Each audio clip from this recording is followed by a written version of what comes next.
اگر اللہ کبھی آزمائش ڈالے تو اللہ کے ساتھ بات کر، اس کے نیک بندوں کے ساتھ بات کر، کبھی بھی یوں نہ کرنا ورنہ ساری زندگی پھر تم مانگتا ہی رہے گا۔ تو یا رسول اللہ کیا کرے؟ فرمایا تو دینے کا ارادہ کر، اللہ بھی تجھے مالا مال فرما دے گا۔ تو جس نے ہاتھ پھیلایا ہوا ہے نا، اسناد خان نے بھی، مولوی نے بھی، ایم این اے نے بھی، ایم پی اے نے بھی، اور وزیر نے بھی، اور مشیر نے بھی، اور کیا بتائیں کہاں تک۔ ہمارا تو وزیر اعظم کسی ملک چلا جائے تو اگلا ملک پریشان ہو جاتا ہے کہ شاید کچھ لینے آیا ہے۔ جن کو آج یوم پاکستان ہے، پاکستان مانگنے کے لیے نہیں بنا تھا، یہ دینے کے لیے بنا تھا، یہ تو دینے کے لیے بنا تھا۔ یہ تو وہ سلطنت بنائی گئی تھی جو درویشوں نے قائم کر دی، اور اس ملک کو بھکاری بنا دیا ہے، لیکن ہم پھر بھی مایوس نہیں۔ یہ مٹی بڑی حسین ہے، انشاءاللہ تعالی یہاں سے ایسے پھول کھلیں گے کہ ساری دنیا کو خوشبو جائے گی۔ اس دھرتی سے انشاءاللہ تعالی ایسے درخت اگیں گے کہ سارا زمانہ سائے میں بیٹھے گا۔ میں دور نہیں نکلنا چاہتا۔ تو ایک رزق کی تنگی کا معاملہ یہ ہے کہ ہم مانگتے ہیں، کچھ لوگ اس لیے بھی کسی سے سوال کر لیتے ہیں کہ کوئی کہے نا امیر بڑا ہے۔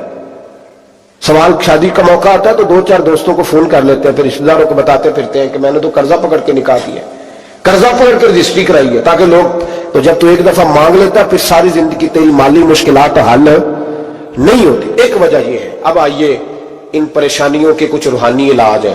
ایک بات عرض کروں، سورہ طلاق 2-3 نمبر آیت کی گھر جا کے تلاوت کرے۔ رب کریم نے فرمایا وَمَن يَتَّقِ اللَّهَ يَجْعَل لَّهُ مَخْرَجًا، فرمایا جب تو اللہ سے ڈرے گا تو اللہ ہر مشکل سے نکلنے کا تجھے رستہ عطا فرما دے گا۔ اور کیا خوبصورت انداز ہے قرآن مجید کا، اور ہم نے اس کا لاکھوں بار تجربہ کیا، 20 اور سینکڑوں بار یہ چیز ذاتی طور پر پریکٹیکل سے گزری۔ اللہ نے فرمایا ہر مشکل سے نکلنے کا رستہ بھی دے گا، وَيَرْزُقْهُ مِنْ حَيْثُ لَا يَحْتَسِبُ، اور اللہ تجھے وہاں سے رزق دے گا کہ تو نے کبھی سوچا بھی نہیں ہوگا۔ وَيَرْزُقْهُ مِنْ حَيْثُ لَا يَحْتَسِبُ، سے دے گا کہ تو نے کبھی سوچا بھی۔ ایک صحابی تھے حضرت عوف بن مالک رضی اللہ تعالیٰ، کہتے میرا بچہ کافروں نے قید کر لیا، گھر میں غربت پہلے بڑی زیادہ تھی، میں دروازہ رسول پہ آیا، حضور اب کیا کروں؟ تو کہتے نبی پاک نے فرمایا بھروسہ اللہ کی ذات پہ کر، توکل اللہ کی ذات پہ کر، اور گھر جا کے تسبیح لے کے میاں بیوی بیٹھ جاؤ اور پڑھو لا حول ولا قوت الا باللہ العلی العظیم، جاؤ پڑھو جا۔ کہتے میں گھر بیٹھا ابھی چند تسبیحاں پڑھی تھی کہ دروازے پہ دستک ہوئی، دروازہ کھولا تو میرا بیٹا دروازے پہ کھڑا تھا، پلٹ کے دیکھا تو 400 بکریاں بھی لایا تھا۔ اور میں نے کہا بیٹا یہ کیسے آ گئی؟ کہنے لگے ابا جی مجھے ایک حویلی میں کافروں نے قید کیا ہوا تھا، میں بڑا پریشان تھا، لیکن ابھی تھوڑا دیر پہلے پتہ نہیں کیا ہوا، میں نے یوں ہاتھ لایا تو رسیاں کھل گئی، باہر نکلا ہوں تو 2-3 بندوں پہ نیند کا ایسا غلبہ تھا کہ بے ہوش ہو کے گرے ہوئے تھے، 400 بکریاں بھی تھی، میں نے دروازہ کھولا، بکریاں میرے ساتھ دوڑنے لگ گئی ہیں، تو میں 400 بکری بھی لے آیا ہوں، پلٹ کے دیکھتا رہا ہوں، پر میلوں کا سفر ہوا وہ آئے ہی نہیں۔ تو والد کہنے لگے بیٹا چلو پہلے مصطفیٰ کریم سے جا کے پوچھ لیں، دیکھیں کیسے مالی مسئلے حل ہوتے ہیں، حضور سے جا کے پوچھیں کہ ہمارے لیے جائز بھی ہے کہ نہیں۔ کہتے ہیں دروازہ رسول پہ جا کے ہم کھڑے ہوئے تھے کہ نبی پاک نے فرمایا دیکھا رب کریم کا فضل، دیکھا، فرمایا تیرا بیٹا بھی آ گیا، تیری غربت کا بھی حل ہو گیا ہے، یہ کافر کا مال ہے، اسے مال غنیمت سمجھ کے استعمال کر، تیرا ہی ہے۔ تو لا حول ولا قوت الا باللہ العلی العظیم پڑھیں تو رزق میں پڑھیں گے انشاءاللہ، بول کے بتائیے پڑھیں گے انشاءاللہ تعالی۔ لیکن سنی قوم تویز پہ لگ گئی ہے، کہتے وظیفہ پڑھنا پڑتا ہے، آپ لکھ کے دیں گلے میں ڈالنے کے لیے تاکہ وہ ڈالتا جاؤں اور میرے اوپر پیسوں کی بارش ہوتی جائے۔ وظیفہ پڑھے، وظیفہ پڑھے۔ سنیں ایک اور وظیفہ سنیں، امام قرطبی نے تفسیر قرطبی میں لکھا رزق کی برکت کا وظیفہ۔ امام قرطبی نے لکھا ہے حضرت انس بن مالک رضی اللہ تعالیٰ عنہ کہتے ایک شخص حضور کی بارگاہ میں آیا کہ یا رسول اللہ صلی اللہ علیہ وسلم غربت بڑی ہے، بڑا دکھی ہوں، بڑا پریشان ہوں۔ تو حضور نے وظیفہ بتایا، فرمایا جب بھی گھر جاؤ نا گھر والوں کو سلام کہنی ہے، السلام علیکم، یعنی کب کہنی ہے؟ جب بھی جاؤ۔ کب کہنی ہے؟ یعنی گھر سے نکلے ماچس لینے کے لیے واپس آ کے کہنا ہے السلام علیکم۔ پھر گھر والوں نے کہا ہو یاد نہیں رہا تھا، وہ تو چینی بھی ختم ہو گئی ہے، پھر گئے چینی لینے تو واپس آ کے پھر السلام علیکم۔ انہوں نے کہا خو ناراض نہ ہوئیے گا، پتی بھی نہیں چاہے گی۔ اب واپس گئے تو پھر واپس آ کے کیا کہنا ہے؟